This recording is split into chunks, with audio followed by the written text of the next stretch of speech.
Mr. President. Senate Majority Leader. Mr. President, the Senate, a quorum call. There is no quorum call. Thank you, Mr. President. Mr. President, in just a few minutes, senators will head over to the chamber of the House of Representatives to count the electoral votes and certify the election of Donald Trump and J.D. Vance as President and Vice President of the United States.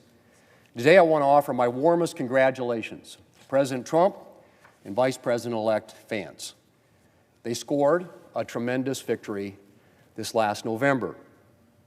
Republicans improved our margins in nearly 90% of counties in the United States and grew support with nearly every demographic group.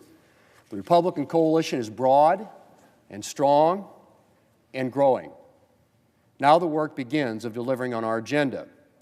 And Mr. President, Republicans are ready to go.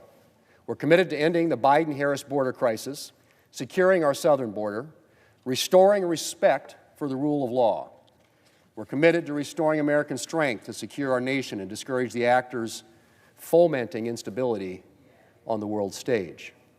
We're committed to strengthening our economic and fiscal future, which includes extending tax relief for hardworking Americans. We're committed to advancing American energy dominance to promote both affordable energy and our national security.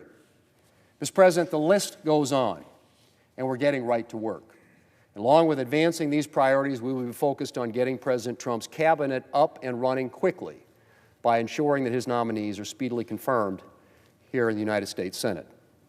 The voters sent President Trump here with a mission, and we are committed to ensuring that he has the people around him that he needs to deliver. Mr. President, it's been a tough 4 years for the American people. The Biden administration was characterized by a historic inflation crisis that left millions of Americans struggling, a border crisis that jeopardized our national security, and increasing instability on the world stage. But I believe that a brighter future is ahead. And I look forward to working with President Trump, with Vice President-elect Vance, a Senate colleague, I might add, and with Republicans in both houses to secure that brighter future for the American people. Mr. President, last week I received news that my high school basketball and track coach, Jerry Applebee, had died. And I want to take a moment here on the Senate floor to pay tribute to him. He was a deeply formative figure for me in my teenage years, setting an example for us players of hard work, determination, and sportsmanship. Together with my dad, also a coach, he founded the Jones County Invitational Basketball Tournament, which is my hometown's annual regular season basketball tournament, the longest running tournament of its kind in South Dakota, started back in the 1960s, an event I played in and still love attending to this day. Among the memories I have of Coach Applebee, a lot of them are around that auditorium. And the floor there, the court, is called the Jerry Applebee Court in his honor. And as I recall my days playing basketball there was one thing that you never could miss in any game in which he was involved. And that was his loud voice bouncing off the ceiling in that auditorium. That auditorium was built in 1954. At the time, it was kind of the Taj Mahal among auditoriums, gymnasiums in my part of South Dakota, and to this day continues to serve our school and the surrounding schools really well. Some opposing teams refer to it as the barn. But the one thing you were always sure of is when Murdo, Jones County, was playing a basketball game, you could hear Coach Applebee anywhere in the gymnasium because he had a raspy, strong, resonant, deep voice, and he was not afraid to use it. I remember that in the basketball gymnasium, and I remember it on the track as well. And one of my clearest memories of Coach Applebee, or App as we called him, happened during my senior year. We were playing in the district championship game with a chance to go on in the playoffs and make it ultimately the state tournament, which was every kid in my hometown's aspiration. Those of us who love sports always dreamed of playing in the state basketball tournament, something that I'd been from the time I was a kindergartner aspiring to have the opportunity to do.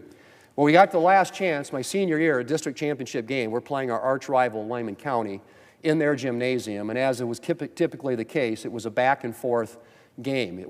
They were ahead by a point at the end of the first quarter. We were ahead by a point at halftime. They were ahead by a point at the third quarter. It got down to the end of the game, and we were down 1 point with 5 seconds left on the clock. And so Coach Applebee calls timeout. We huddle on the sidelines, calls a play. We break the huddle. My teammates inbound the ball. I had a teammate came down, set a screen for me on the baseline. I came out today to what would be the three-point line, although we didn't have the three-point line back in that day, and I fired off a shot that I would hope we're going to win the game and take us on to the regional playoffs. Well, it came off the back of the rim, Mr. President. It didn't go down. And there were a lot of people in the gym that thought it was going to, but it didn't. And so obviously after the game, my last opportunity at pursuing a chance to play in the state basketball tournament, I was sitting in the locker room by myself. Most of the team had gotten on the bus, and they were waiting for some of the rest of us and for the coaches. And Coach Applebee came over to me, and he tapped me on the shoulder, and he said, "John," he said, "it's time to get on the bus. And by the way, track starts next week." And he knew I wasn't a big fan of track. Track wasn't my favorite sport, but he was sending an important message. And that message is that, look, you gave it your best shot, you gave it everything you had. There's always another sport, there's another day, and you're going to have another opportunity down the road to do what you want to do. And so that was a really important message and very affirming to me at a time when, as a young athlete who I felt not only I'd let myself down, but I let my teammates down as well. And I'll never forget that comment he made to me at that critical time in what was my early in my sports career. Well, I just remember, too, later that year, him coming and pulling me out of class, I think it was an English class, to tell me that I had made the all-state basketball team, the first team. And as he came out and he kind of pointed at me and signaled this way, I thought, oh no, what have I done now? But we got out in the hallway, and he couldn't have been more excited to share that news. And it was an example, again, of how invested he was in the success of the players that he coached and the people, the young kids around him. He was also the principal of the high school and wanted to see them succeed and do well in life. Well, of course, track season was the next season. In my hometown, there oftentimes, if we had a lot of snow in the winter, and sometimes it didn't get dried up in the spring, or if we had a wet spring for that matter, the track where we ran was a dirt track. It was north of town, and it was a fairly low spot. And so oftentimes the track was wet.